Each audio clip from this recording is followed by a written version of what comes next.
तो मय दानव के अंदर ये बहुत ही कृतज्ञता थी कि मैं जब अर्जुन के पास गया तो फिर भगवान श्री कृष्ण के सुदर्शन चक्र से रक्षा हो गई मेरी, तो बहुत कृतज्ञता थी। जिस तरह से उन्होंने डील किया, है तो वही मय दानव है हालांकि, लेकिन जिस तरह से डील किया कृष्ण और अर्जुन ने उनसे कि एक सजा देने वाले थे, दूसरे ने रक्षा कर ली, तो उससे क्या हुआ, उनमें जो कृतज्ञता आ गई।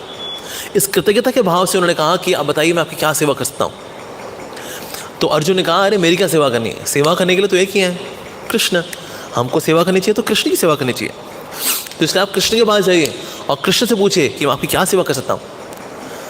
तो कृष्ण के पास गए तो मय दानव ने कहा कि बताइए मैं आपकी क्या सेवा करूँ। अर्जुन ने बोला आपकी सेवा करनी चाहिए क्योंकि आप तो प्रभु हैं और प्रभु की सेवा करनी चाहिए। तो कृष्ण ने कहा मेरी सेवा अगर कोई करता है तो मुझे अच्छा लगता है, लेकिन कोई मेरे भक्तों की सेवा करता है तो मुझे बहुत अच्छा लगता है। तो इसीलिए अगर तुम मुझे बहुत खुश करना चाहते हो तो जो अर्जुन है तुम अर्जुन की सेवा कर दो। इस समय इनका जो स्थान है खांडवप्रस्थ, जो जहाँ पर ये रूल करने वाले हैं वास्तव में, वहाँ पर इन्होंने पैलेस वगैरह बनाया। तो इसलिए मैं चाहता हूँ इसमें इतना सुंदर पैलेस बनाओ कि मतलब पूरी पृथ्वी में ऐसा पैलेस हो ही ना कहीं, पूरे शहर को बल्कि आप डिज़ाइन करो और ऐसा हो कि लोग देखने के लिए आए, अरे क्या शहर है, क्योंकि मेरे भक्तों का यश फैलना चाहिए, इसीलिए तुम जाके ये डिज़ाइन करो। तो उसके बाद से मय दानव ने कहा ठीक है जी। उसका मय दानव पेन पेपर ले करके सब तैयार हो गए, अपना कब क्या चीज़ कैसे बनाएंगे, कहाँ पर कौन सा जूल लगाएंगे, कहाँ पर कौन सा गहना लगाएंगे, क्या यूनिक डिज़ाइन बनाएंगे, सब चीज़ एकदम बेहतरीन। इसके लिए फिर जो सब सोच रहे थे क्या किया जाए, तो फिर उन्होंने क्या किया, एक स्थान था, इसका नाम था वृक्ष पर्व, और इसके पास थी एक विंदु नाम का एक लेक थी। वहाँ पर जो विंदु लेक थी इसके अंदर बहुत सारे कीमती जूल्स भी थे और साथ ही इसके अंदर एक बहुत बड़ी गदा भी थी।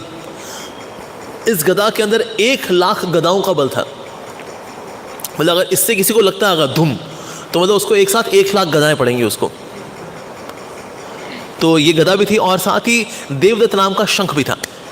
तो ये वहाँ पर है। तो इसने सोचा कि ना, इस मय दानव ने कहा कि ना अगर आप मुझे परमिशन दें तो मैं बिंदु लेके जाऊँगा और वहाँ से ना एक कीमती जूल्स भी लेकर के आऊँगा, एक गदा भी लेके आऊँगा जो मैं भीम को दूंगा, और जो देवदत्त नाम का शंख है ना वो मैं अर्जुन को देना चाहता हूँ, क्योंकि देवदत्त नाम का शंख जो भी बजाता है उसकी विजय होती है।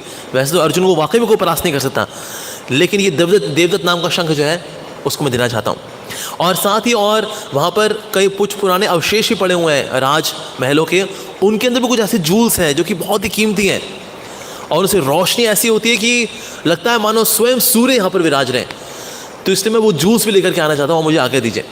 तो मय दानव फिर वहाँ पर गए भी और फिर वहाँ से फिर वो गदा भी लेकर के आए, वहाँ से शंख भी लेकर के आए, वहाँ से सारे जूल्स लेकर के आए और फिर उन्होंने इतना सुंदर मास्टरपीस बनाया पांडवों के लिए कि देवी देवता भी जो है आकर देखते कि चलो पृथ्वी पे वाकई में कुछ अच्छा बनाया, वाकई में something matching, wow that's so nice.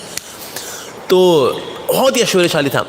जो खंबे थे वो सोने के बनाए गए थे और जितनी दीवारें थी उनमें तरह तरह के हीरे थे, कीमती जूल्स थे, सफ़ायर, टोपाज एक्सेट्रा, ये सब थे।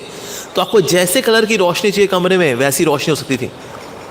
और ऐसे जूल्स भी थे जो कि इच्छा वाले जूल्स थे, मतलब आप जब चाहते हैं कि अपनी रोशनी कम कर दें तो अपनी रोशनी कम कर देंगे, जब चाहते हो अपनी रोशनी बढ़ा दें तो अपनी रोशनी बढ़ा दें, ऐसे वाले जूल्स भी थे। So that was really remarkable.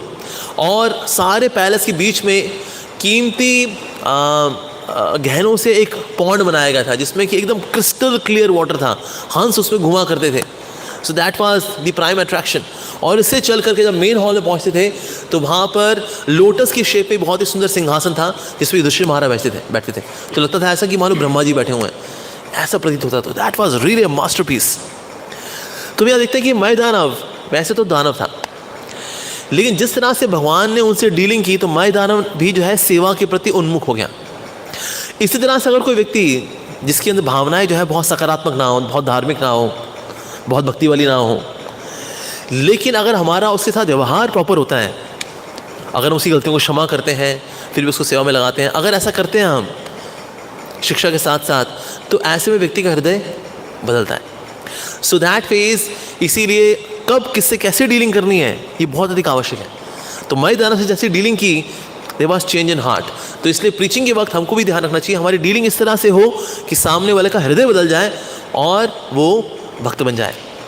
कभी कभी हमको लगता है कि ना आर्गुमेंट में जीतना ही इकलौता तरीका है किसी को भक्त बनाने का, पर हमेशा ऐसा नहीं होता। कभी कभी किसी को सिर्फ प्यार दे करके भक्त बनाया जाता है, प्रसाद दे करके भक्त बना दिया जाता है, अच्छा सबका व्यवहार होता है, लोग इसी को देख के भक्त बन जाते हैं। तो इसलिए मैदाना के साथ जैसे कृष्ण और अर्जुन की डीलिंग थी, that he turned out to such a great servant actually. और इतना सुंदर जो महल बनाया था, इसने 8000 राक्षस बाहर तैनात किए थे ताकि कोई ऐसा वैसे व्यक्ति अंदर ना आ सके। पांडवों की रक्षा कौन कर रहा है? 8000 राक्षस। My God.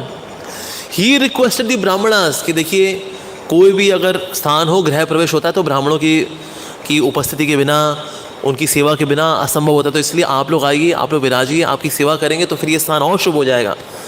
तो 10,000 ब्राह्मणों को भी जो है माई दानव ने युधिष्ठिर महाराज के बिहाफ पे रिक्वेस्ट किया, आप लोग आइए और यहाँ पर गृह प्रवेश का सारा प्रोग्राम आप ऑर्गेनाइज करिए। सो जिस तरह से फिर ये सारा प्रोग्राम ऑर्गेनाइज हुआ, तो ये कौन कर रहा है? ये माई दानव, ही डिड ऑल दैट। तो इस प्रकार से ये बहुत ही सुंदर था। इसके बाद फिर माई दानव ने इनसे परमिशन ली, इनको प्रणाम किया और फिर चले गए। उसके बाद क्या हुआ, फिर वहाँ नारद मुनि आए। अब जैसे नारद मुनि आए तो सब के सब उठ खड़े हुए, उनका स्वागत किया, उनको बिठाया गया, अर्घ्य इत्यादि से उनका पूजा अर्चना हुई, उनको वर्शिप करके, उनका स्वागत करके उनको बिठाया। नारद मुनि ना वैसे तो जिस तरह से हमने मूवी में देखे ना, नारद मुनि वैसे नहीं है, नारायण नारायण, और उनकी चोटी है ऐसे करके यहाँ निकली हुई है, नारायण नारायण, अच्छा ऐसा हो गया क्या? नहीं, ऐसे नारद मुनि ऐसे नौटंकीबाज जिस तरह से दिखाते हैं मूवीज़ के अंदर कि नारद मुनि ऐसे हैं कि वो इसका कला उससे कराए थे, इसका कलेश उससे कराए थे और ये करते रहते नारायण नारायण। अरे तुम सोच नहीं पा रहे हो, और उनकी शिखा भी ऐसे करके दिखा देंगे, ऐसे उठी हुई है, और हमेशा he is looking like a clown, is more of a clown. अगर कॉमेडी देनी होती है तो लोग कॉमेडी नारद मुनि से दे देते हैं मूवीज़ के अंदर, बट नारद मुनि is not like that actually. Narad मुनि जो कला कलेश कराते हैं ना, वो कब कराते हैं? जब देवताओं में या राक्षसों में कभी कभी गर्व बहुत फूल रहा होता है ना, तो फिर भिड़ा भुड़ू करके ना इनका गर्व भंजन कर देते हैं। जैसे रावण का भी क्या था, रावण को बोला अरे तू इतने को जीत लिया, यमराज को जीता क्या तूने? यमराज को जीता क्या? नहीं ना, बस तो फिर यमराज से लड़के ना एचटी उसका घमंड भंजन हुआ था। तो बोला अरे वाली से लड़ा क्या? अरे पहले मनुष्य को बाद में जीतना, वाली भी कुछ चीज़ है, वाली ने जाके अहंकार भंजन कर दिया रावण का। तो that means you would always go, conflict कहाँ लेकर के आएंगे? जहाँ किसी में गर्व हो रहा है। ऐसे नहीं किसी के पास पहुँच जाते देवरानी जेठानी, इससे उनको भिड़ा रहे हैं, हे नारायण नारायण नारायण नारायण, ऐसे कैरेक्टर नहीं है नारद मुनि। अरे दिग्गजों के गुरु हैं वो एक्चुअली, सब जानते हैं, वो भूत जानते हैं, भविष्य जानते हैं, वर्तमान जानते हैं, सब कुछ जानते हैं वो, इसलिए वो एकदम सही एक्शन ले पाते हैं। उनको भगवान ने शक्ति दी है कि ना वो पूरी सृष्टि में कब कहाँ क्या चल रहा है वो जानते हैं, और जानने के बाद फिर एप्रोप्रिएटली क्या करना चाहिए वो ये भी जानते हैं। सो दैट मीन्स नारद मुनि जो है, अरे ही is very very special person. हालांकि कुछ लोग बोलते हैं नारद, ना जिसकी बात को रद्द नहीं कर सकता नारद, पर एक्चुअली ये इसका मतलब नहीं है। जो नारायण से मिला दे, नार यानी नारायण, द देने वाले, नारायण को दे दे, वो है नारद। तो नारद मुनि जो है he is very very special actually. हालांकि देवताओं के गुरु हैं बृहस्पति, लेकिन नारद मुनि का जो स्थान है वो even he is respected even among the demons. जो शुक्राचार्य जी हैं वो राक्षसों में बहुत माने जाते हैं, जो बृहस्पति जी हैं देवताओं में माने जाते हैं, लेकिन नारद मुनि का ऐसा स्थान है, both of them the respect Narad Muni का। नारद मुनि अरे so that means he is very special soul. जैसे ही वो एंटर किए तो उनका स्वागत किया, उनको बिठाया, और फिर नारद मुनि ने क्या किया? नारद मुनि ने युधिष्ठिर महाराज को समझाने के लिए कि राजपाट कैसे संभालना है, he started asking some questions. अभी जो क्वेश्चंस हैं they are very very vital. कोई भी लीडर होना उसको ये जो क्वेश्चंस हैं, ये कुल मिला करके ये है 11 क्वेश्चंस है, एक्सक्यूज मी, हाँ 11 क्वेश्चंस है। ये 11 क्वेश्चन जो उन्होंने पूछे, मार्वलस एक्चुअली। इस पर तो बुक लिखी जा सकती है ऑन लीडरशिप, जो उन्होंने सवाल पूछे। पहला सवाल ये था, उन्होंने पूछा युधिष्ठिर महाराज से, क्या आप दूसरों की सलाह लेते हैं? राजपाट संभालने में क्या आप दूसरों की सलाह लेते हैं? बिकॉज कभी कभी ऐसा होता है जब जो किसी बहुत ऑटोक्रेटिक होता है, ये बिकम्स लाइक अ डिक्टेटर, वो किसी की नहीं सुनता, इसलिए उसको साम्राज्य का लिमिटेड इनपुट्स मिलते हैं, लिमिटेड पर्सपेक्टिव्स मिलते हैं, इसलिए उसका राजपाट में हमेशा दोष हो गया होगा, जो किसी की नहीं सुनता। मैं so first thing, do you consult others? पहला। दूसरा, उन्होंने पूछा क्या आपके सोल्जर्स को टाइम से सैलरी मिल जाती है? क्योंकि सोल्जर्स की वफादारी किस पे टिकी हुई है? सैलरी पे। नॉट दैट कि वो भक्त है, हमारे राजा जय हो राजा, राजा जी की जय, इसलिए नहीं है। He is there, they are there because of salary. तो इससे जो जिसके लिए मोटिवेटिंग फैक्टर है सोल्जर्स के लिए सैलरी, तो नारद मुनि ने कहा आपके जो सोल्जर्स हैं उनको टाइम से सैलरी मिल जाती है ना। सेकेंड, थर्ड वन, ऐसे लोग जो कि आपके लिए कई रिस्क लेते हैं, आपके लिए बड़े बड़े कार्य करते हैं, बहादुरी के कार्य करते हैं आपके लिए, ऐसे लोग जो हैं जो कि आपके सेवक हैं, क्या उनको फूड, रिस्पेक्ट एंड पेमेंट, क्या ये तीन चीज़ें मिलती हैं जो आपके लिए रिस्क उठाते हैं? एक तो से सोल्जर्स हैं, एक ऐसे जो आपके लिए रिस्की प्रोजेक्ट्स में जाते हैं, तो क्या आप उनको रिस्पेक्ट, फूड एंड पेमेंट क्या टाइम से देते हैं? That was the third question. Fourth question, जो लोग विद्या में और विनीत भावना में हैं, क्या आप उनको सम्मान और धन देते हैं? क्योंकि किसी भी साम्राज्य में सबसे ज़्यादा इंपॉर्टेंट लोग कौन होते हैं? सबसे इंपॉर्टेंट लोग होते हैं वो जो कि विनीत भावना में होते हैं। उनकी विनीत भावना को देख करके लोग सीखते हैं, और जो बोलते हैं, विद्या जो देते हैं, इससे साम्राज्य का कैरेक्टर बनता है। इसलिए किसी भी साम्राज्य के अंदर जो उनके हम्बल और नॉलेजेबल लोग हैं, ये बहुत बहुत बहुत ज़्यादा इंपॉर्टेंट होते हैं। तो इससे उनको ऑनर करना चाहिए भाई समलक्ष्मी, उनको ऑनर करना चाहिए भाई ऑनर, ऐसा।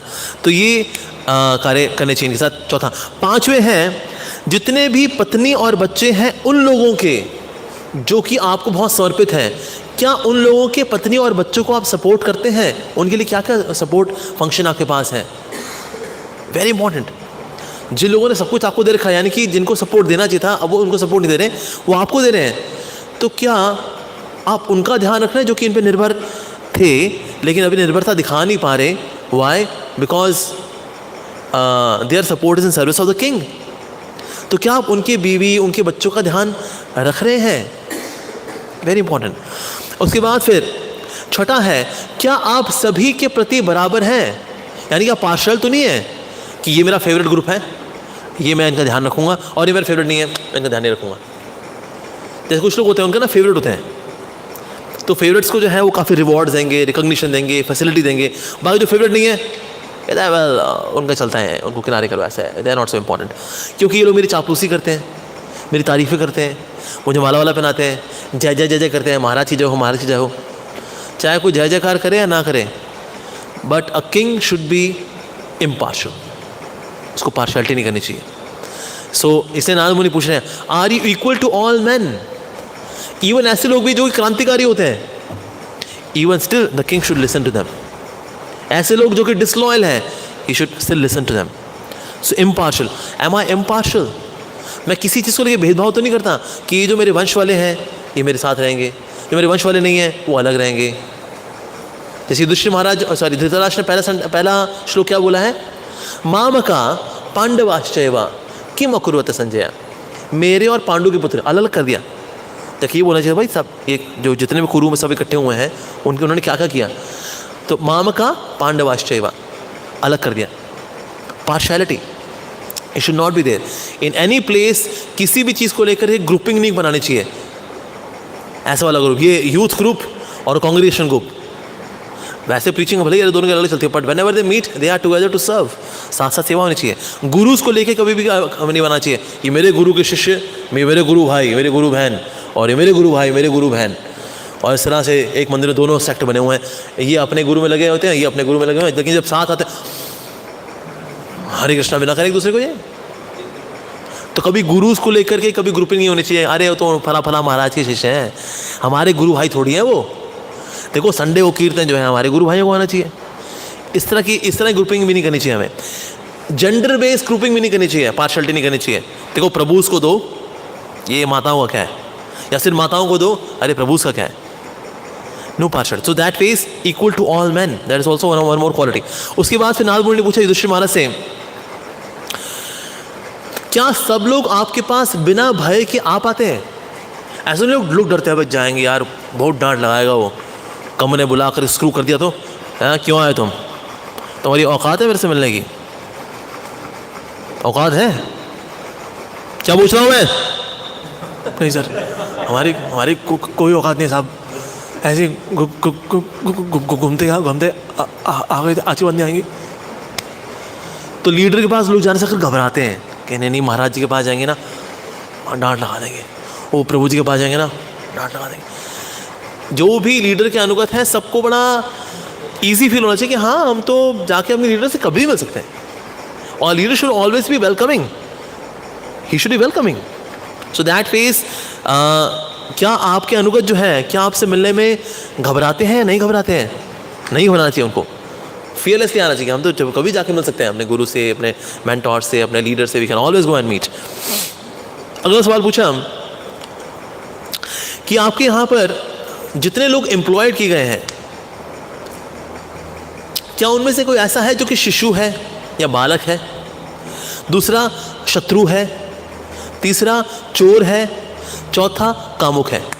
इनमें से कोई भी अगर होगा ना, वो क्या करेगा, आपका कहीं ना कहीं प्रोजेक्ट फेल ही कर देगा वो। तो इससे कामुक व्यक्ति को एम्प्लॉय नहीं करना चाहिए, शत्रु को एम्प्लॉय नहीं करना चाहिए, चोर को एम्प्लॉय नहीं करना चाहिए, और जो शिशु बालक अवस्था में है इसको भी एम्प्लॉय नहीं करना चाहिए। एम्प्लॉय मतलब जिसको सैलरी बेस पे हमने रखा हुआ है, ऐसा व्यक्ति। होता क्या है कि जो व्यक्ति सैलरी लेना है और उस पर जी रहा है, ये व्यक्ति अपनी कामुकता के तौर पे अपनी वफादारी छोड़ देगा, तो अपनी शत्रुता के भाव में छोड़ देगा या चोरी के भाव छोड़ देगा। तो इसीलिए they can harm the nation, they can harm the place, the group of the assembly, the community, they can do that. तो इसीलिए इनको कभी एम्प्लॉय नहीं करना चाहिए, इन चार तरह के लोगों को, माइनर्स को, those who are hostile, those who are thief, and as well those who are prone to get tempted. ऐसा। नौवां था कि कृषि, व्यापार और गोरक्षा और वाणिज्य, इसको संभालने वाले ईमानदार लोग हैं कि नहीं है?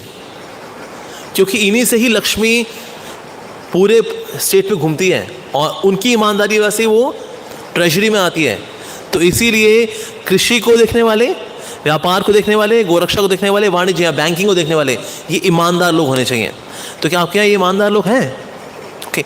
10वां, क्या आपके यहाँ स्त्रियों को सम्मान है? सब स्त्रियों की रक्षा, सम्मान की बात करते नहीं करते, यहाँ उनको हीन मानते हैं। स्त्रियों का सम्मान है कि नहीं है? क्योंकि स्त्रियां जो होती हैं समाज के अंदर, हर एक घर में पहली गुरु कौन है?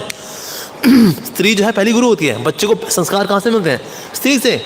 जो मैया होती है उससे तो मिलते हैं संस्कार। तो जहाँ पर स्त्रियों का अपमान होता है, ऐसे साम्राज्य भी ढह जाते हैं। इनफैक्ट अगर कोई ब्रह्मचारी भी रहना चाहता है, ब्रह्मचारियों को कभी भी स्त्रियों की निंदा नहीं करनी चाहिए, माताओं की निंदा नहीं करनी चाहिए। क्या वो स्त्री है, अरे वो तो नर्क का द्वार है, अरे तो ये आती हैं बुद्धि खराब करने के लिए, अरे तो उजाड़ होती हैं, अरे दिमाग थोड़ी ना इनके अंदर। अगर ब्रह्मचारी ने ये बोलना शुरू कर दिया, उसका ब्रह्मचर्य ज़्यादा समय टिकेगा नहीं। Even a brahmachari should seek blessings of the mothers to stay brahmachari. They bless. वो ब्रह्मचारी अच्छी भावना से रहता है ना, माताओं का सम्मान करता है, माताएं आशीर्वाद देती हैं, अरे प्रभु जी आप ब्रह्मचारी रहो, आप ब्रह्मचारी रहो। वन माता जी, उन्होंने मेरी मूवी देखी द ट्रायल करके, एंड शी लाइक्स ना मैं ब्रह्मचारी रहूँ। अच्छी सीनियर माता जी एंड नाइस डिवोटी। क्या प्रभु जी भले ही आपकी द ट्रायल मैंने मूवी देखी थी, लेकिन बताऊँ सबसे अच्छा जो आपके ऊपर रहता है ना, ये घेरवा कपड़ा लगता है, और कई बाल नहीं हुआ ना आप ऐसे ही गंजे और ये सैफरॉन में अच्छे लगते हो आप। और मैं रुक्मिणी द्वारकाधीश से प्रार्थना करती हूँ आप हमेशा ऐसे ही रहो। तो माताएं जो हैं they also bless us that we stay brahmachari. तो अगर कोई ब्रह्मचारी भी हो, उसको कभी वुमन हेटर नहीं होना चाहिए कि उसको लगे कि I be woman hater and I be brahmachari ना। We should always respect them as mothers like that. तो कभी भी जो है स्त्रियों का अपमान नहीं होना चाहिए, स्त्रियों का सम्मान होना चाहिए लाइक दैट। ओके। उसके बाद फिर 11वां था कि क्या 14 प्रकार के अवगुण, क्या आप उनसे बचे हुए हो जो कि अक्सर राजाओं में आ जाते हैं? ये 14 प्रकार के अवगुण कौन कौन से जो कि लीडर के अंदर आने के चांसेस रहते हैं, जिनसे ये बचना चाहिए? ये 14 प्रकार के अवगुण है। पहला, नास्तिकता। नास्तिक राजा टिकते नहीं है लंबा, क्योंकि प्रभु की कृपा नहीं होती उनके ऊपर। तो नास्तिकता से बचना चाहिए राजा को या लीडर को। दूसरा, असत्यता, झूठ। तीसरा, क्रोध। क्रोध से बचना चाहिए लीडर को। क्रोध में आ करके हमेशा गलत डिसीजन ले जाते हैं। इसे कहा था जब क्रोध में हो तो बोलना नहीं, जब बहुत खुश हो तो उस वक्त कोई वचन नहीं दे देना। जो व्यक्ति बहुत खुश होता है ना, वचन दे देता है, अरे अरे जो मांगो यार, अरे दिया, अरे ये भी दिया, अरे और बोला। बाद में कहता है यार क्या क्या दे दिया मैंने, उत्तर। जब बहुत खुश हो तो वचन नहीं देने चाहिए, और जब क्रोध हो तो बोलना नहीं चाहिए, क्योंकि जो लीडर बोलेगा इट रियली वैल्यूज। तो इसीलिए उसको ध्यान रखना चाहिए कि जो है मेरी वाणी से किसी को कोई हर्ट ना हो, कोई भेदभाव या कोई कला कलिश ना हो। She is very careful. तो इसलिए क्रोध से बचना चाहिए। क्रोध बुद्धि को ढक लेता है, इसीलिए क्रोध से बचना चाहिए लीडर को। फिर जो चौथा अवगुण है जो कि लीडर के अंदर आ सकता है वो है असावधानी। सावधानी हटी दुर्घटना घटी। असावधानी, इसमें आलस, कल करते हैं इसको, कल करते हैं, कल करते हैं, आज कर लो, नहीं कल करेंगे। हमारे युग का नाम क्या है? कल युग। तो काम कब होंगे? कल। कल, प्रोक्रेस्टिनेशन, इससे बचना चाहिए। छठा है सलाह ना लेना। हम ये सलाह नहीं लेंगे क्योंकि बिकॉज मेरा पेंटियम 10 प्रोसेसर है तो इसीलिए मैं किसी की सलाह नहीं लेता ना। तो सलाह ना लेना ये भी एक दोष है वास्तव में। सातवां निठल्लापन। लीडर कुछ कर नहीं रहा, कहता क्या करना है जी, बस यही है, ठीक चल तो रहा है सब कुछ, खाओ पियो सो जाओ बस। निठल्लापन, इसमें बहुत अच्छा एग्जाम्पल जो है निठल्लेपन से बचने का वो है प्रद्युम्न प्रभु। कभी भी वो बैठे नजर नहीं आते आराम से कि वो बैठे हुए हैं, क्या करें, कहते हैं निठल्ला हूँ। Never ever, he is very good that ways. Of course मैंने इसमें बहुत ऑलमोस्ट सारी क्वालिटीज हैं प्रद्युम्न प्रभु के अंदर in terms of being a good leader. और ये जो 14 गुण है ये प्रभु जी में नहीं पाए जाते। मन की चंचलता, उससे बचना चाहिए। मन की चंचलता से नहीं बचेगा ना तो हुआ क्या, टेम्पटेशंस में वो रम जाएगा और जो उसको करना है वो नहीं कर पाएगा। इसलिए सो दैट इज मन की चंचलता से बचना चाहिए लीडर को। 9वीं क्वालिटी, किसी एक व्यक्ति से ही सलाह लेना। बस मैं, ये हमारा है वजीर, इसी से लूँगा बस। हाँ, क्योंकि अगर एक ही से लेंगे ना उसका मन फिर गया, हो सकता है उसको इनकम्प्लीट नॉलेज है, इस तरह से राजा को भी इनकम्प्लीट नॉलेज रहेगी। You should always listen from various people. इसलिए राजाओं के पास मंत्री भी हुआ करते थे, महामंत्री भी हुआ करते थे, विद्वान भी हुआ करते थे, साधु संत भी हुआ करते थे। जो राजपाट नहीं हुआ करता था, मान लो राजपाट का भी सारा काम हो चुका है तो उसमें राजाओं का रहा करता था now let me sit with saints. और संत महात्मा उनको पुराणों से, रामायण से, शास्त्रों से कथाएं सुनाया करते थे। कहते आइए महाराज आपको एक कथा सुनाते हैं कि किस प्रकार से एक राजा का पतन हुआ। ये राजा फला फला जगह थे, ऐसा ऐसा उनके साथ था। ओह, तो that way they should always consult from all kind of people. Like somebody was telling me कि Narendra Modi has got in his council, जो कि उनको गाइडेंस देते हैं, he has got IAS officers also, he has also got some doctors, he also got some astrologers, he has also got some astronomers from science background, साधु संत महात्माज, ये सब उनके कैबिनेट में है to give advice to Narendra Modi. तो किसी एक व्यक्ति की सलाह नहीं लेते, बस उनमें सब हैं, उसमें अमित शाह भी हैं, जो कहीं हैं और मैं हैं, दे आर देयर टू, तो इनको मिला करके देन ही डिसाइड ओके फिर हम ऐसा करते हैं। So one should not just take from advice from only 1%। जो 10th क्वालिटी है, जो अवगुण है जिससे बचना चाहिए राजा को, वो है अयोग्य व्यक्ति से सलाह लेना। लेते तो हैं लेकिन अयोग्य व्यक्ति से ले लेते हैं, जिनको खुद को ठीक से ज्ञान नहीं उनसे ले लेना सलाह, तो उससे बचना चाहिए।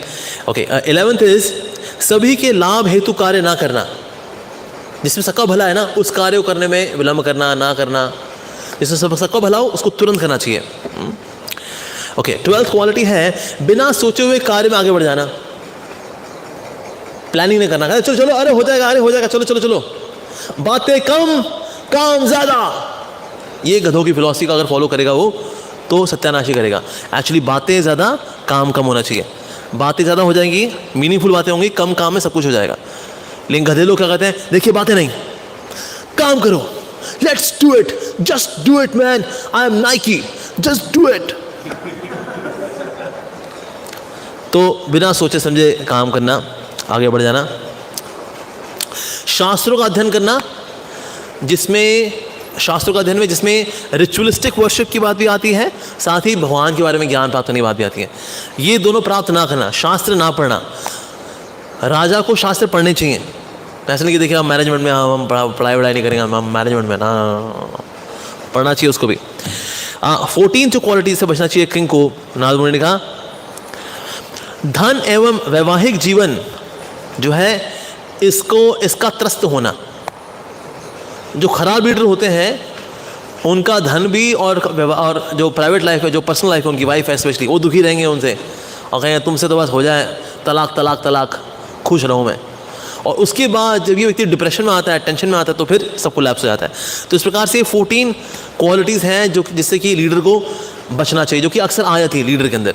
क्या क्या है? नास्तिकता, असत्यता, क्रोध, असावधानी, आलस, सलाह न लेना, निठल्लापन, मन की चंचलता, किसी एक व्यक्ति से सलाह लेना, अयोग्य व्यक्ति से सलाह लेना, सभी के लाभ हेतु कार्य न करना, बिना सोचे हुए कार्य में आगे बढ़ जाना, शास्त्र अध्ययन न करना, धन एवं वैवाहिक जीवन में त्रस्त होना।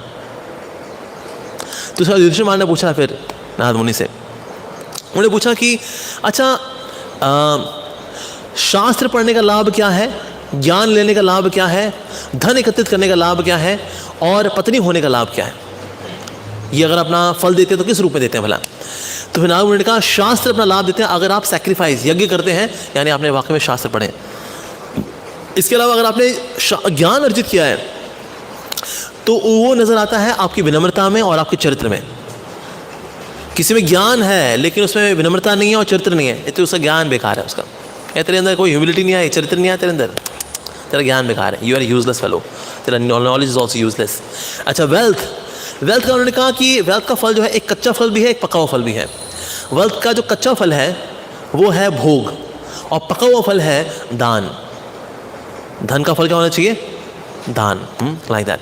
अच्छा वाइफ, उससे फल आता है शिशु, यानी बच्चा जो है होना चाहिए। तो दैट मीन्स जो वाइफ है तो उससे फल प्राप्त होगा, दैट इज ऑफ स्प्रिंग। उसके बाद जब सारी इंक्वायरी हुई, ये सब डिस्कशन हुआ, and Yudhishthira Maharaj was so enlightened by these, ये जो क्रैश कोर्स है इन लीडरशिप, जो कि किसी MBA इंस्टीट्यूट में पढ़ाया जाए तो 2 साल लगाएं, वहीं क्यों एक क्रैश कोर्स दिया युधिष्ठिर महाराज को, MBA क्रैश कोर्स, क्या कभी क्रैश ना हो। उसके युधिष्ठिर महाराज ने कहा कि आप यहाँ मेरे महल में आए हैं, कैसा लग रहा है आपको ये महल मेरा? ना उन्होंने कहा निश्चित रूप से महल तो लाजवाब है, पृथ्वी पे तो ऐसा महल कहीं नहीं हुआ, लेकिन बाकी लोगों के अगर मैं कंपेयर करूँ ना तो ये मिट्टी के ढेले से ज़्यादा और कुछ भी नहीं है। ना उन्होंने दोनों बात बोल दी कि भाई जो थोड़ा आगे बढ़ रहा तो उसका हाँ भी हाँ में मिला भी दो, लेकिन जो थोड़ा गलत डायरेक्शन में जा रहा है, थोड़ा अहंकार उसका, तो हल्के से प्यार से उसको काट भी दो। तो वाकई में पृथ्वी पे तो ऐसा अनमैच्ड है भाई, वाकई में युधिष्ठिर महाराज वेरी गुड, लेकिन बाकी लोगों से अगर कंपेयर करूं कुछ भी नहीं है। यमराज के यहाँ पर उन्होंने बताना किया यमराज का महल कैसा है, वो कितने एकड़ है, 100 एकड़ है फैला हुआ है, 100 एकड़ में उनका महल ही कहता है। हाँ जी 100 एकड़ में उनका महल ही है। इंद्र का बताया उन्होंने, इंद्र के यहाँ पर इतना, इंद्र का महल तो 100 एकड़ तो है ही, 10 एकड़ बाई 100 एकड़ बाई 5 एकड़, छत 5 एकड़। अच्छा फिर उनकी वहाँ का वैभव बताना शुरू किया, अच्छा वहाँ पर ऐसा है। यमराज के वहाँ तो मैं पांडु को मिला था, पांडु भी बहुत खुश थे वहाँ पर यमराज के महल में। तो तुम लोग को देख के थोड़ा दुखी हो रहे थे कि तुम लोग का महल थोड़ा कमज़ोर है। तो अच्छा पांडु जी से मिले आप? कहते हाँ तुम लोग पापा से मिला मैं। He was very happy there, Yamraj ji के पास। यमराज जी बड़ी अच्छी सेवा कर रहे हैं उनकी कि आप लोगों के फादर हैं वो, so he is very comfortable there. Varun का महल वही लाजवाब। और इन सारे महलों में जो सबसे ज़्यादा ज़बरदस्त महल है वो है ब्रह्मा जी का महल। ऐसा महल है कि इच्छा अनुसार जो भी आपको चाहिए हो वो प्राप्त हो जाता है। ऐसा इवन मुझको उस महल में प्रवेश करने के लिए 1000 साल तपस्या करनी पड़ती है, उसके बिना एंट्री नहीं होती वहाँ पर। आपके यहाँ तो कोई भी एंट्री मार सकता है ना, लेकिन ब्रह्मा जी के महल के अंदर एंट्री मारने के लिए 1000 साल तपस्या करनी पड़ती है। तो आई कार्ड मिलता है आपको कि आप उसको फिर पंच करते हैं तो दरवाजे खुलते हैं, अदरवाइज एंट्री नहीं है।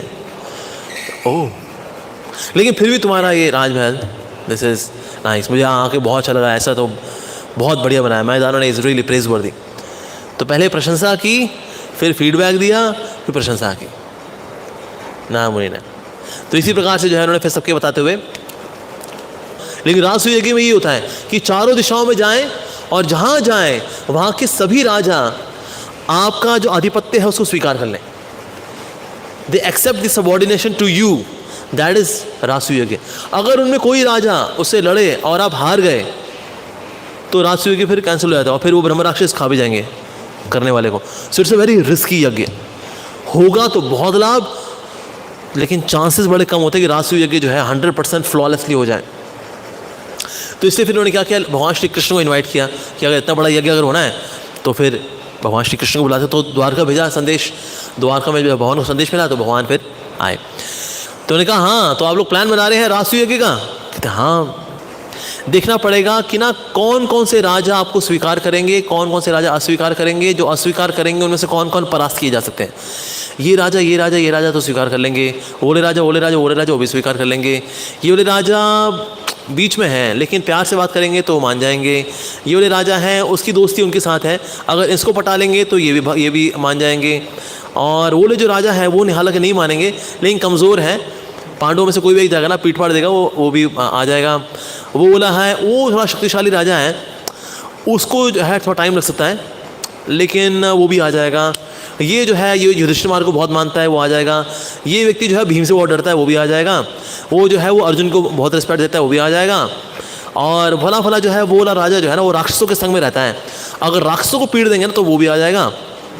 ये था तो ठीक है, मोटा मोटा ना ऐसे आ जाएंगे। एक ही है जिसको लेके दिक्कत जा सकती है, उसको अगर कहीं ना कहीं उसको ठोक ठाक देना, उसको ठीक कर दें अगर हम ठोक ठाक करके, तो फिर जो है बढ़िया रहेगा। अच्छा ऐसा कौन सा है? भगवान श्री कृष्ण का एक है, उसका नाम जरासंध है, बहुत शक्तिशाली है, वो बहुत ज़्यादा शक्तिशाली है। अच्छा जिसको आप शक्तिशाली बोल रहे हैं मतलब वाकई में बहुत दमदार होगा वो। हाँ दमदार तो है वो जरासंध। वो ससुर लगा करता था कंस का, तो दामाद जी को तो खैर मैंने निपटा दिया था हालांकि, क्योंकि एक बार ऐसा हुआ था कि उसने कुबुल्लूपीड़ को भेजा था कंस के पास। कुबुल्लूपीड़ को जो कि जो राक्षस जो ये कंस था उसे सूंड घुमा के जरासंध के वहाँ फेंक दिया था, तो उसके यहाँ गिरा तो उसने कहा ये मेरा दामाद होने के लायक है। तो फिर अपनी दोनों बेटियाँ फिर उन्होंने कंस को दी थी। तो कंस मामा मेरे मामा थे, मामा जी को मैंने बाय बाय कर दी थी हालांकि संसार से, लेकिन अभी जरासंध रह गए हैं। अभी उसमें 10,000 हाथियों का बल है जरासंध के अंदर। अच्छा 10,000 हाथियों का बल है? हाँ। ओह कहता उसमें इतना बल कैसे आ गया ये, how come he became so powerful. तो उसके बाद फिर उन्होंने बताया कि जरासंध जो था ये पैदा कैसे हुआ था। एक राजा थे, उनका नाम था बृहद्रथ। इनका कोई पुत्र नहीं था, तो बड़ी चिंता रहती थी इनको कि हमारा को पुत्र नहीं है, हमारा को पुत्र नहीं है, दुखी रहते थे। सबको साम्राज्य में सबको समृद्धिमान था, सब बड़े खुश थे, लेकिन एक कमी थी, पुत्र नहीं है। संसार में ही रहेगा, सब कुछ अच्छा चल रहा होगा लेकिन जो नहीं चल रहा ना अच्छा, वही कीड़ा मन में बचा होगा, यार ये तो नहीं चल रहा ना, ये तो नहीं चल रहा ना। नहीं सर अच्छा भी तो चल रहा है, देखो ये भी अच्छा है, ये भी अच्छा चल रहा है आपके साथ, क्या लेकिन ये तो अच्छा नहीं चल रहा ना। सब कुछ अच्छा है, पुत्र तो नहीं है ना। पुत्र भी है, अरे पत्नी जो है ना खून चूसती है मेरा, पत्नी भी अच्छी है, अगर लोग निंदा करते हैं, ओहो चलो लोग निंदा नहीं करते। अच्छा अब जॉब कैसे हो जाए, सैलरी कहाँ है जी, पैसा कहाँ है, घर चलाने के लिए पैसा चाहिए होता है, पैसा है, बॉस खराब है, स्क्रू करता है, रुला देता है, कुछ ना कुछ ज़िंदगी में राड़ा वाड़ा तो है ही है। तो ये जो है दिक्कत इनके साथ भी थी। बेचारे सोच रहे थे बृहद्रथ सब कुछ तो बढ़िया है, बस एक पुत्र भी होता तो अच्छा रहता, पुत्र भी होता तो अच्छा रहता। तो फाइनली एक ऋषि के पास गए, उनका नाम था छंद कौशिक। तो छंद कौशिक ने कहा अरे अब पुत्र नहीं है तो कोई बात नहीं। अब कहता है नहीं जी देखिए अब राजपाट संभालने के लिए चाहिए तो सही ना, तो आपसे प्रार्थना है कि अब आप एक पुत्र अगर दिला दे तो बड़ा अच्छा हो जाए। तो फिर जो छंद कौशिक थे उन्होंने ध्यान लगाया और ध्यान मग्न होकर के एक पेड़ के नीचे बैठे थे। तो उस पेड़ से जो है एक आम गिरा उनकी झोली में। इस आम को उन्होंने देखा और इस आम को मंत्रों से संचारित किया और उन्होंने कहा आपकी जो पत्नियां हैं उनमें से किसी को खिला दीजिए आप, तो फिर आपको बहुत ही शक्तिशाली पुत्र प्राप्त होगा। कहते अच्छा ठीक है जी। अपनी पत्नी के पास गए तो ये हुआ कि अभी आम कौन खाएगा, तुम खाओगी या तुम खाओगी, तुम खाओगी क्या, तुम खाओगे, कौन खाएगा। तो अक्कड़ बक्कड़ बम्बे भी वही 80-90 पूरे 100 में लगा धागा चो निकल नहीं तो भी नहीं। कहते हैं थोड़ी होता है, फिर क्या करें। कहते हैं ऐसा कर चलो आधा आधा कर लेते हैं। फिर तो वो ये रखा तलवार हमारी थाड़ 2 में हो गया डिवाइड गिटली के साथ। कहते लो खा लो, तो दोनों खुश हो गई। चलो जी। तो दोनों ने जब खाया तो आधा बच्चा इसको पैदा हो गया और आधा बच्चा इसको पैदा हो गया कि एक आँख, एक हाथ, एक कमर, एक टांग, पूरा एकदम किसी ने मतलब होता है जैसे पराठे को ऐसे करते हैं ना एकदम, और 2 एकदम बराबर पराठे, एकदम ऐसा जो 2 में हो गए बच्चे, ये पैदा हुआ। कह लो जी बच्चा भी यही होना था। बेटर तो ये रहता कोई एक ही खा लेता आम, ताकि आम पूरा तो पैदा होता। ये तो आम गिटलियों के साथ अलग अलग पैदा हुआ है, अब क्या करें। क्या ठीक है फिर इसको जंगल में छोड़ आते हैं और क्या। क्या करेंगे, ये तो ऐसा क्या हो सकता, कुछ नहीं हो सकता। तो इसको जंगल में छोड़ा है। वहाँ पर एक राक्षसी थी, उसका नाम था जर, एक राक्षस था, उसका नाम था जर।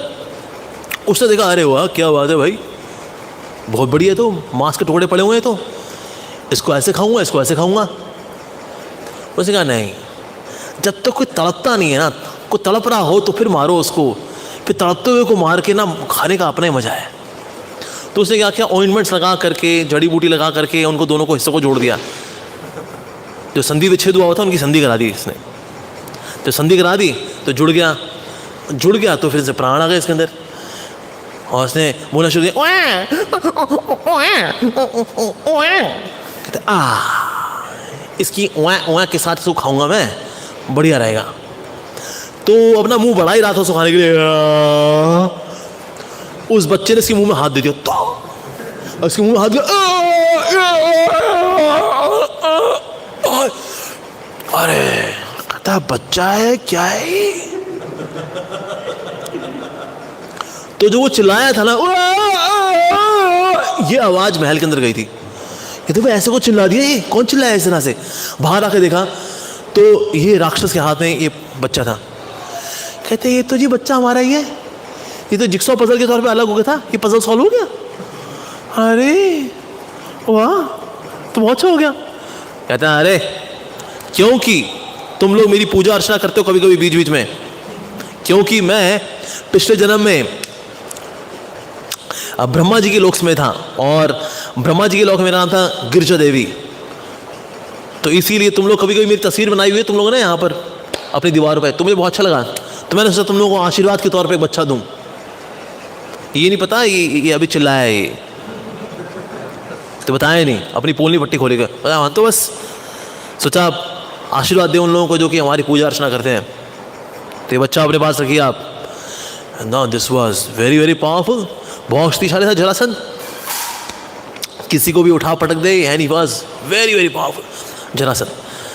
तो ये भगवान ने बताया कि किस प्रकार से, क्योंकि जर नाम के राक्षस ने इनकी संधि कराई थी दो हिस्सों की, तो इसका नाम पड़ गया जर और संधि, तो हो गया जरासंध ऐसे, तो इसलिए इसका नाम है जरासंध। ओह अच्छा, क्या लेकिन फिर क्या किया जाए, तो इसको हराएंगे कैसे। कहते हैं देखो अभी ये अगर लड़ाई करेंगे तो दोनों तरफ के सैनिक मारे जाएंगे, तुम्हारे भी उनके भी। हम ऐसा करते हैं 1-on-1 रेसलिंग करते हैं। तो इसलिए मैं, अर्जुन और भीम, हम तीनों जाएंगे और जा करके उसको चैलेंज करेंगे। कहते हैं हाँ ये तो बहुत अच्छा रहेगा, ठीक है जी चैलेंज करते हैं। तो भगवान पहुँचे उनके पास, और पांडवों ने जो अपना ब्राह्मणों का वेश धरा, ब्राह्मणों का वेश धर करके चल दिए। तो जो जरासंध था उसके साम्राज्य के बाहर एक पर्वत था, उसका नाम था चैत्यक पर्वत। ये चैत्यक पर्वत जो था, इसकी जरासंध के जितने भी राजा राजपाट में लाकर थे लोग पूजा अर्चना करते थे, दिन की शुरुआत करते थे चैत्यक पर्वत के आगे बत्ती घुमा करके। ये आए वहाँ पर, उस पर चढ़े और ना उसकी चोटी पे घूंसे मार करके चोटी तोड़ दी। तो जो वो बत्ती घुमा रहे, कहते बत्ती किसको घुमाए यार, वो तो पर्वत ही क्या। और पर्वत से जो है ये नीचे आ रहे थे 3 ब्राह्मण, नीचे आए, और जो दरवाज़ा एक था सामान्य जनता के लिए दरवाज़ा, एक दरवाज़ा था जो कि सिर्फ जरासंध के लिए था। तो वहाँ पर जो है धूम धाड़ मार मूर करके उस रास्ते से, उस दरवाजे से घुसे जहाँ जिससे जरासंध घुसता है, which was improper way of coming. और अंदर आए, उसके बाद वहाँ पर एक फूलों की दुकान थी, कहते 3 फूलों के हार दो हमको। तीनों ने अपने गले में हार पहने।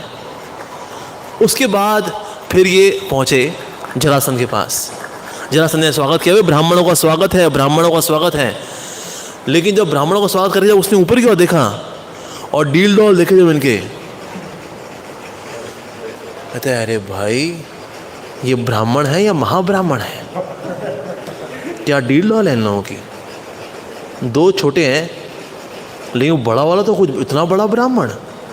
ओह, कहता प्रणाम स्वीकार करें, आप लोग ब्राह्मण हैं क्या।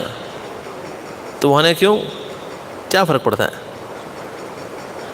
कहता है ब्राह्मण हैं, लेकिन आपके डील डॉल देखकर लग नहीं रहा कि आप लोग ब्राह्मण हैं।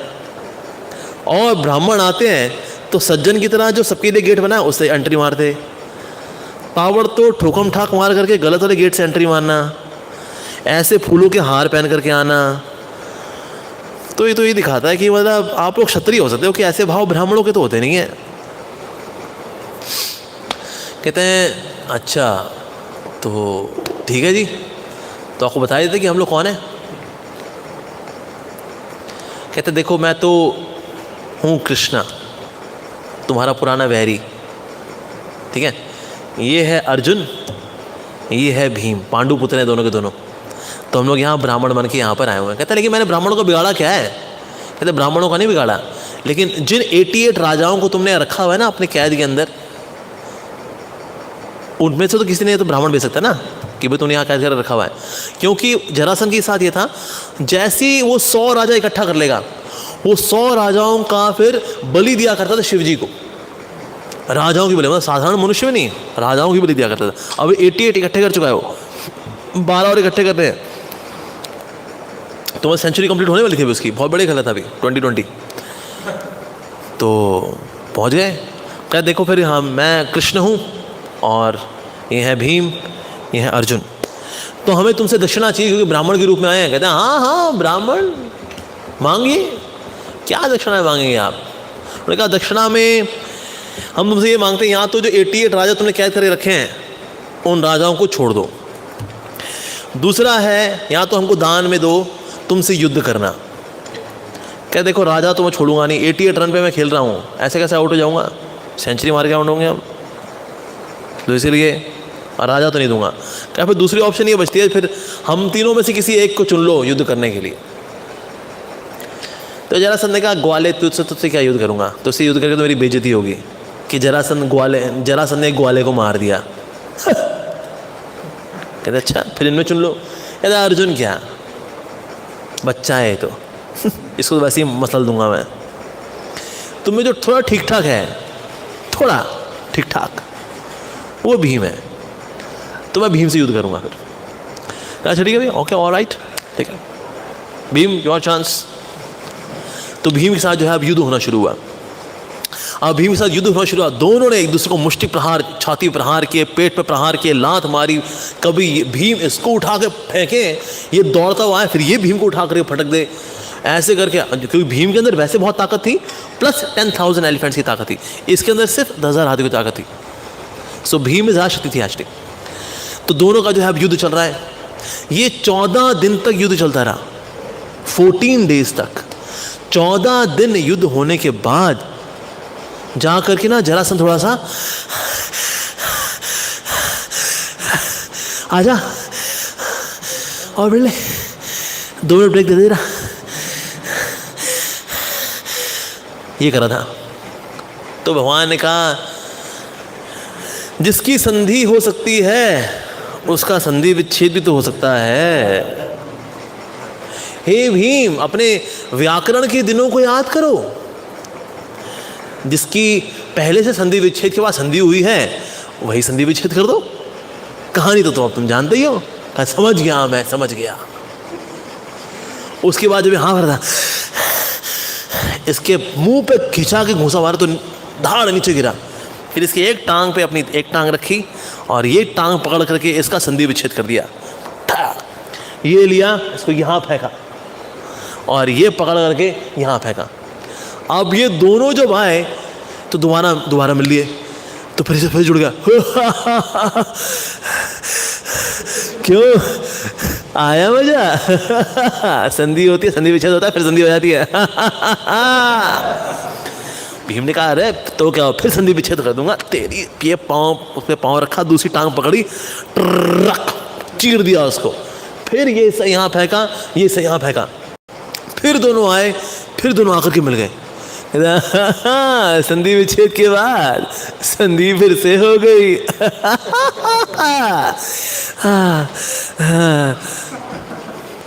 तो भगवान श्री कृष्ण ने कहा सिर्फ संधि विच्छेद नहीं, प्रकृष्ट रूपेण संधि विच्छेद करो भीम।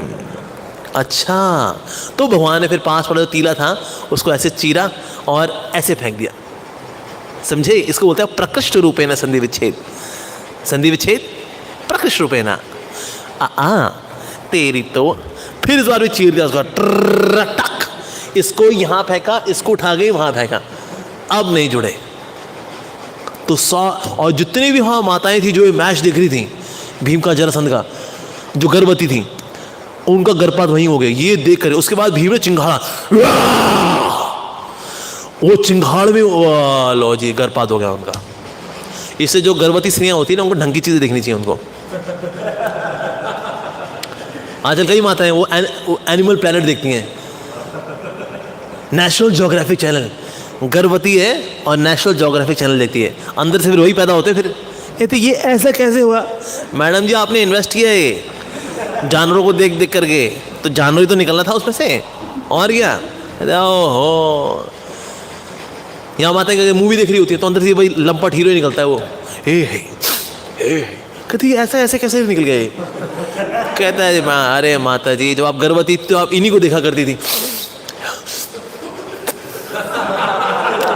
इन्हीं को देखा करती जब गर्भवती, तो वही संस्कार आ गए तो वही निकला फिर ये लंपट टपोरी। तो इसीलिए जब माताएं गर्भवती होती है ना, उनको ढंग की चीज़ें देखनी चाहिए। तो जितनी गर्भवती स्त्रियाँ थी वो मैच देख रही थी, वो what a match, what a match. और भाई भीम की चिंगाड़ से ही गर्भपात हो गया उनका। तो इसीलिए ढंग की चीज़ देखनी चाहिए गर्भवती माताओं को। तो जितने भी लोग थे वहाँ पर, अरे घबरा गए जिन्होंने ये देखा, अरे घबरा गए कि वो जरासंध को चीर दिया, 14 दिन के मैच के बाद ऐसे चीर दिया हो, और प्रकृष्ट रूप में संधि विच्छेद ऐसा हुआ, और जुड़ा ही नहीं बेचारा जरासंध। उसके बाद फिर वहाँ पर इंद्र का चैरियट भी था, जिसके ऊपर अब चढ़ करके भगवान श्री कृष्ण अर्जुन और भीम के साथ जाने लगे। ये वास्तव में इंद्र ने दिया था वसु को, और वसु ने दिया था बृहदरथ को, बृहदरथ ने दिया था जरासंध को। तो अब इस पर जब जा रहे थे तो उसके बाद भगवान ने कहा हालांकि मेरा जो आसन है, मेरा तो जो वाहन है वो तो गरुड़ है वैसे, तो गरुड़ का आह्वान किया, तो गरुड़ भी आ गए। और गरुड़ जो है फिर उन्होंने ये जो इंद्र का ये जो बड़ा सुंदर चैरियट था इसके ऊपर आके बैठ गए। इस पास भगवान ने कहा गरुड़ भाई हमेशा तुम हमारी सेवा करते हो, आज थोड़ी हमने तुम्हारी सेवा कर दी, आज तुमको हम कैरी करके लेके जाएंगे। तो फिर इस प्रकार से इंद्र का जो रथ था उस पर गरुड़ जी, उनके साथ में और भी थे पक्षी, उनको बिठाया रथ पे, और भीम और अर्जुन के साथ भगवान चल दिए। और जरासंध का जो साम्राज्य था वहाँ पर उनके बेटे सहदेव को राजा बनाया। जो सहदेव थे बहुत ही हम्बल थे, कहते पापा बहुत ही गंदे थे, पापा ने कभी ढंग की बातें नहीं की, कभी अच्छे संस्कार नहीं दिए पापा ने। अच्छा उन्होंने पापा का प्रकृष्ट रूप में संधि विच्छेद कर दिया आपने, बहुत बढ़िया कहा आपने। कहते यस ये है धार्मिक है ये। तो उसके बाद फिर भगवान श्री कृष्ण ने उनके बेटे सहदेव को, ये सहदेव अलग है, पांडव वाले सहदेव अलग हैं, ये दूसरे हैं सहदेव, उनको फिर वहाँ का राजा बनाया। उसके बाद फिर ये जो राजा थे जो कि किडनैप हो रखे थे उनको रिलीज़ किया, उनके दरवाजे खोले, उनके लॉक खोल कर सबको बाहर निकाला, सबको खाना वाना खिलाया। इतने समय से भूखे थे, सब बेचारे दुबले हो रखे थे, सबको खिला पिला करके इसके बाद उनको कहा कि अब आप लोग भी आइए राजसूय यज्ञ में, युधिष्ठिर महाराज के। फिर ये लोग भी तैयारी करके पहुँच गए राजसूय यज्ञ में। फिर उन्होंने बहुत ही भव्य समारोह था, भव्य समारोह का अरेंजमेंट हो रहा था अभी तो क्योंकि जितनी भी जगह भेजे गए थे, अब एक्चुअली नॉर्थ में भेजा गया था अर्जुन को, ईस्ट में भेजा गया था भीम को, साउथ में सहदेव को, और वेस्ट में नकुल को, कि देख आओ भाई सारे जो राजा हमको स्वीकार कर रहे नहीं कर रहे हैं। तो अर्जुन जब गए थे तो कई गंधर्व थे, उनको भी हरा दिया। कई राजा आए, उन्होंने कहा अरे अर्जुन आपसे कौन लड़ेगा भाई, आप अकेले पूरी सेना निपटा दो आप तो इसीलिए हम मानते हैं। और युधिष्ठिर महाराज का साम्राज्य कौन नहीं मानेगा भाई, तो इसीलिए हमारी तरफ से मूल्यवान ये धन राशि, ये संपत्ति वगैरह ये हम देना चाहते हैं, स्वीकार करते हुए युधिष्ठिर महाराज का जो साम्राज्य है। फिर आगे बढ़ते बढ़ते फिर अर्जुन पहुंचे एक स्थान पर, उसका नाम था हरिवर्ष। ये बहुत स्पेशल स्थान था, यहाँ लोग रहते थे जो कि बहुत विशाल काय थे, बहुत शक्तिशाली थे। उन्होंने कहा अर्जुन हालांकि तुम लोग ना, तुम हमसे लड़ नहीं पाओगे, हम तुमको हरा सकते हैं, लेकिन फिर भी क्योंकि युधिष्ठिर महाराज का साम्राज्य है तो हम स्वीकार करते हैं। और हम जानते हैं तुम भी एक धार्मिक व्यक्ति हो, भगवान के भक्त हो, प्रभु के सखा हो, और ये हरिवर्ष है बहुत ही सूक्ष्म स्थान है जो कि मनुष्य देख नहीं सकते, लेकिन फिर भी तुम यहाँ पहुँचे हो तो इसे हम तुम्हारा सम्मान करते हैं। So as a token of gratitude and subordination to Yudhishthir Maharaj तो हम कुछ आपको गिफ्ट देते हैं। तो उन्होंने फिर कुछ गिफ्ट आइटम दिए, लेकिन युद्ध नहीं किया। वो जानते थे हालांकि हम अर्जुन को हरा देंगे क्योंकि वो भी सारे सारे हरि के भक्त थे हरिवर्ष में, तो उन्होंने युद्ध नहीं किया लगे। तो अर्जुन ने कहा ठीक है वेरी गुड, आपने स्वीकार किया, नाइस। इस तरह से भीम भी थे, भीम गए थे वेस्ट की ओर, ईस्ट की ओर। वहाँ पर छेदी जो साम्राज्य था वहाँ राजा थे शिशुपाल।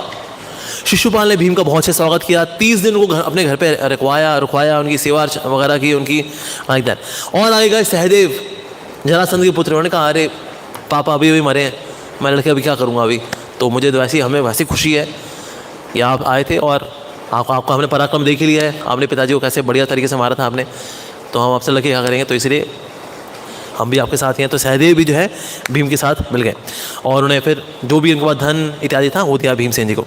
साउथ में गए थे सहदेव, साउथ में गए, दंतवक्र से लड़े, दंतवक्र को हराया। कुंती बोझ के पास गए, उन्होंने कहा अरे मेरी बेटी कुंती तुम्हारे पास है बेटा, तुम उनके बेटे हो, तुम तो मेरे नाती हो बेटा, तुमसे हम क्यों लड़ेंगे। उन्होंने भी इनके साथ दिया। साथ फिर पहुंचे किष्किंधा, वहाँ पर था मैंद और द्विविदा, इनके साथ 7 दिन युद्ध हुआ सहदेव का। लेकिन सहदेव का पराक्रम देख करके इतने खुश हुए, कहता है अरे छोड़ो ना, लड़ाई में क्या रखा है, आपके पराक्रम से इतने प्रसन्न हो गए हम लोग, हम युधिष्ठिर महाराज के साथ हैं। तो ये भी मिल गए। उसके बाद फिर आगे पहुंचे, एक स्थान था महिष्मति, ये बाहुबली वाला महिष्मति नहीं है, ये दूसरा महिष्मति है ये, ठीक है, ये महिष्मति पहुंचे। वहाँ पर नील नाम के राजा थे, वो राजपाट संभाला करते थे। तो जब वहाँ पहुँचे तो अब अटैक होना है, तभी ना अग्नि देव आ गए और अग्नि देव ने क्या किया, सहदेव और उनकी जो सारी सेना थी उनको जलाना शुरू कर दिया। तो सहदेव ने कहा अरे ये अग्नि भाई तुम्हारी हेल्प की है, तुम्हारा डाइजेशन खराब हुआ था, मेरे भाई ने हेल्प की थी तुम्हारी, तुम्हें नील को बोला ये फिर आपकी साइड क्यों रखा है। तो नील ने बताया असल में ना मेरी बेटी बहुत पसंद है इनको, तो इसलिए फिर मेरे को खुश रखने के लिए फिर ये मेरा साथ देते हैं। तो मेरी बेटी इतनी अच्छी लगती है अग्निदेव को कि हमारे यहाँ पर अगर कोई कभी अग्नि जला रहा होता है, अग्नि जलती नहीं है जब तक मेरी बेटी आकर के अपने गुलाबी होंठों से फूंक नहीं मारती। जब मेरी बेटी फूंक मारती है तब जो है अग्नि कहती है अरे मैं जल गई, तब जाके अग्नि जलती है। इतना पसंद करता है मेरी बेटी को। तो एक समय ब्राह्मण के रूप में आए थे, ब्राह्मण के रूप में आ गए और मेरी बेटी एकदम बगल में बैठ गए। हमने कहा ब्राह्मण देव थोड़ा तहजीब रखिए आप, ऐसे आप चिपक के बैठ गए मेरी बेटी के साथ। मैंने कहा आपकी बेटी पसंद है, शादी करनी मेरे को इससे। कहते देखिए प्रपोजल का कोई तरीका भी होता है। तो भी है, तो फिर अग्नि ने दिखाया, देखो फिर दूसरा तरीका फिर ये है।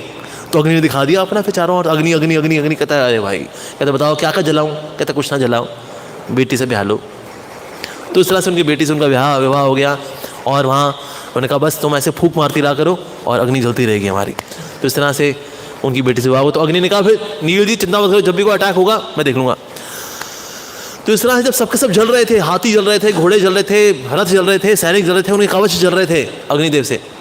तो उस वक्त फिर सहदेव जी ने क्या किया, एक कुशाग्रास ली, उसको ज़मीन पर रखा, उसको आसन बना करके उन्हें प्रार्थना की अग्नि से कि देखिए मैं युधिष्ठिर महाराज की तरफ से हूँ, तो इसीलिए मैं अच्छी जगह से आ रहा हूँ, तो इसीलिए आपको साथ देना चाहिए। कम से कम कृतज्ञता के तौर पे आपको साथ देना चाहिए कि आपकी हेल्प की है कृष्ण ने और अर्जुन ने, आपकी हेल्प की है आपका डाइजेशन ठीक करने में। तो कृतज्ञता के तौर पे भी और युधिष्ठिर महाराज को स्वीकार करते हुए भी। और यज्ञ होना है, आहुति किसमें जाएगी, आप ही में तो जाएगी। तो आप ही के लिए कर रहे हैं ना यज्ञ। स्वाहा स्वाहा होके किसमें जाएगा, स्वाहा आपकी पत्नी का नाम लेंगे बार बार हम लोग, तो फिर हमसे नाराज हो जाओगे आप। अग्नि ने कहा वैसे हाँ बात तो सही है, ऑलराइट विड्रॉ। नील से कहा देखो दे दो भाई, थोड़े से इनको गहने शहने दे दो, युधिष्ठिर महाराज को स्वीकार कर लो, अच्छे राजा हैं, ऑल द बेस्ट। इस तरह से फिर महिष्मति से आगे बढ़े।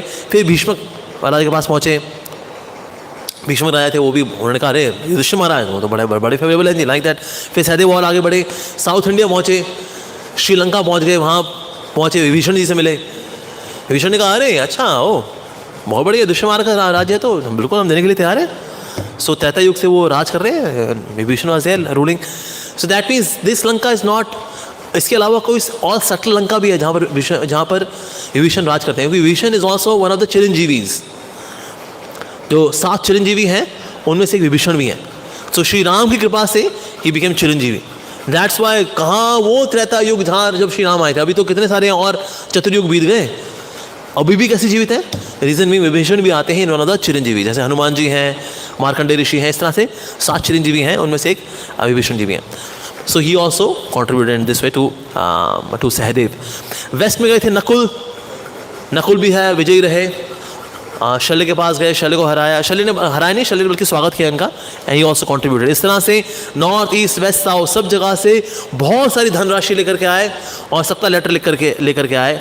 आई such and such king accept the subordination of Yudhishthir Maharaj, the humble servant and yet the king name. सबके ऐसे सर्टिफिकेट आए हुए थे, तो सबने सर्टिफिकेट सबके इकट्ठे, हाँ सब आए, सब आए, सब ऐसे, दैट्स इट। इस तरह से फिर जो राजसूय यज्ञ था उसको संपन्न करने के लिए फिर तैयारी वारी शुरू हुई, और बहुत ही भव्य तैयारी की गई, राजपाट से कई लोग आए हुए थे। और फिर राजसूय यज्ञ में क्या क्या हुआ वो हम कल चर्चा करेंगे।